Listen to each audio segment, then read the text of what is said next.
రాష్ట్ర ప్రజల్ని ఏమార్చేటువంటి ప్రయత్నం నిన్నటి నుంచి జరుగుతున్నటువంటి సందర్భాలు మనం చూస్తూ ఉన్నాం.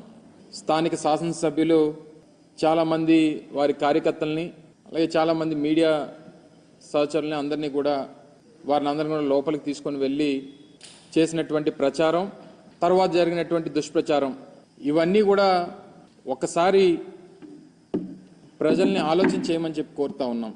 ఋషికొండ మీద గడిచినటువంటి 3-4 సంవత్సరాలుగా ఏ రకంగా దుష్ప్రచారం చేస్తూ ఉన్నారో, దాని మీద ఎన్ని రకాలుగా అడ్డంకులు సృష్టించాలనేటువంటి కార్యక్రమాలు చేశారు అనేటువంటిది మనం అనేక సందర్భాలు చూసాం. అనేక కోర్టులకు వెళ్ళారు, అనేక పర్యావరణానికి సంబంధించినటువంటి కేసులు వేశారు.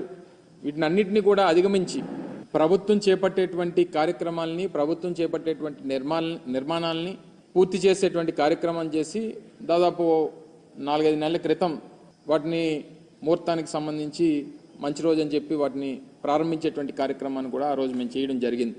అయితే ఇప్పుడు చేస్తున్నటువంటి దుష్ప్రచారం అంతా కూడా అదేవో సొంత భవనాల్లాగా, ఈరోజు ప్రభుత్వం వారు ఉన్నారు, ప్రభుత్వంలో వారు ఉన్నటువంటి సందర్భాలు, ప్రభుత్వం దాన్ని ఏ రకంగా ఉపయోగించుకోవాలనేటువంటిది చూడడం మానేసి రేపు రానటువంటి కాలంలో రాష్ట్రపతితో లేకపోతే గవర్నర్ గారో లేకపోతే ఇతర పెద్దలో వచ్చినప్పుడు దాన్ని ఏ రకంగా ఉపయోగించుకోవాలి అనేటువంటిది చూడడం మానేసి దాన్ని ఇంకా జగన్మోహన్ రెడ్డి గారు ఇల్లులాగే చిత్రీకరించేటువంటి ప్రయత్నం చేయడం అనేటువంటిది సమంజసం కాదు. దాన్ని తీవ్రంగా ఖండిస్తూ ఉన్నాం. ముఖ్యంగా జగన్మోహన్ రెడ్డి గారు మేము అధికారంలో ఉన్నప్పుడు విశాఖపట్నాన్ని ఎగ్జిక్యూటివ్ క్యాపిటల్గా చేయాలనేటువంటి ఒక పాలసీని మేము తీసుకోవడం, దానికి అనేక రకాలైనటువంటి అడ్డంకులు సృష్టించేటువంటి కార్యక్రమం చేశారు. మళ్ళీ అధికారంలోకి వస్తే ఇక్కడి నుంచి పరిపాలన మొదలు పెట్టాలనేటువంటి ఒక నిర్ణయాన్ని ఆ రోజు జగన్మోహన్ రెడ్డి గారు ప్రకటించడం జరిగింది. సరే, ఎన్నికల్లో వచ్చినటువంటి ఫలితాలు దాన్ని ప్రజాస్వామ్యంగా అంగీకరించి వారికి అధికారం వచ్చింది. సరే, వారు ఇప్పుడు నిర్ణయం తీసుకున్నారు, నిర్ణయం తీసుకున్న దాని ప్రకారం వారు చేసుకుంటారు. విశాఖపట్నం అనేటువంటిది ఉమ్మడి రాష్ట్రం ఉన్నప్పటి నుండి, హైదరాబాద్ రాజధానిగా ఉమ్మడి రాష్ట్రానికి ఉన్నప్పటి నుంచి రెండో అతిపెద్ద నగరంగా అభివృద్ధి చెందినటువంటి ప్రాంతం విశాఖపట్నం. దానికి సంబంధించి గతంలో మేము ప్రభుత్వంలో ఉన్నప్పుడు ఒక స్టేట్ గెస్ట్ హౌస్ మన భీమిలి రోడ్లో దగ్గర నిర్మాణం చేయాలని చెప్పి నిర్ణయం తీసుకున్నప్పుడు కూడా దాని మీద కూడా కోర్టులో కేసులు వేసి దాన్ని అడ్డుకునేటువంటి ప్రయత్నం చేశారు.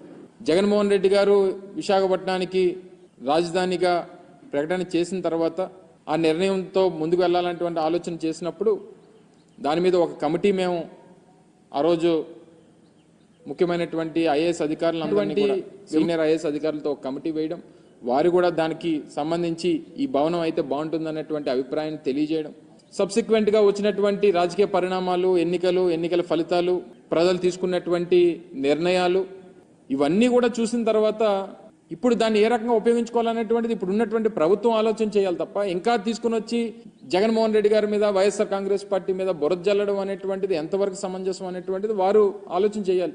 ప్రాజెక్ట్ యొక్క ఫేట్ తో ఆడుకొని ఇప్పుడు మొత్తం ఈ డ్యామేజ్ అయితే ఆ డ్యామేజ్ కూడా కనుగొనడానికి ఒక 1 year పట్టింది.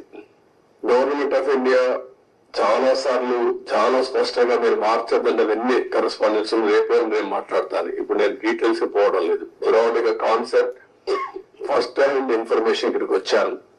I have seen the project. మామూలు వాళ్ళైతే అర్థం కాదు. నేను ఒక 100 సార్లు ఈ ప్రాజెక్ట్ గురించి రివ్యూ చేసి ఉంటాను. 30 times ఇక్కడికి వచ్చి ప్రాజెక్ట్ లో చూశాను. అడుగడుగున అన్ని నిర్ణయాలు నేను భాగస్వామిని అని అర్థం చేసుకోగలిగాం. ఈ రోజు ఒక పక్కన డయాఫామ్ వాల్ 3 bits లో పోతే ఇప్పుడు ఆల్టర్నేటివ్స్ ఏంటంటే మీనవేషాలు లెక్కేసే పరిస్థితికి వచ్చారు.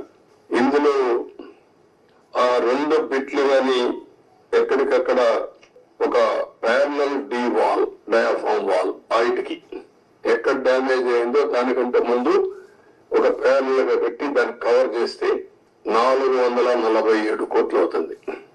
మామూలుగా మనం ఖర్చు పెట్టింది 446 కోట్లు. ఇప్పుడు రిపేర్ చేయడానికి 447 కోట్లు. ఓకే, మొత్తం కానీ అప్పటికి కూడా గ్యారంటీ లేదు. ఈ డయాఫామ్ వాల్ ఈ ప్యారల్ గా 447 కోట్లు ఖర్చు పెడితే మిగిలిన భాగం అంతా పర్ఫెక్ట్ గా ఉంది, ఇంకిబ్బంది లేదు అనే పరిస్థితి లేదు. కాదు, మొత్తం డయాఫామ్ వాల్ ప్యారల్ గా కట్టాలంటే 990 కోట్లు. ఇది ఒక భాగం.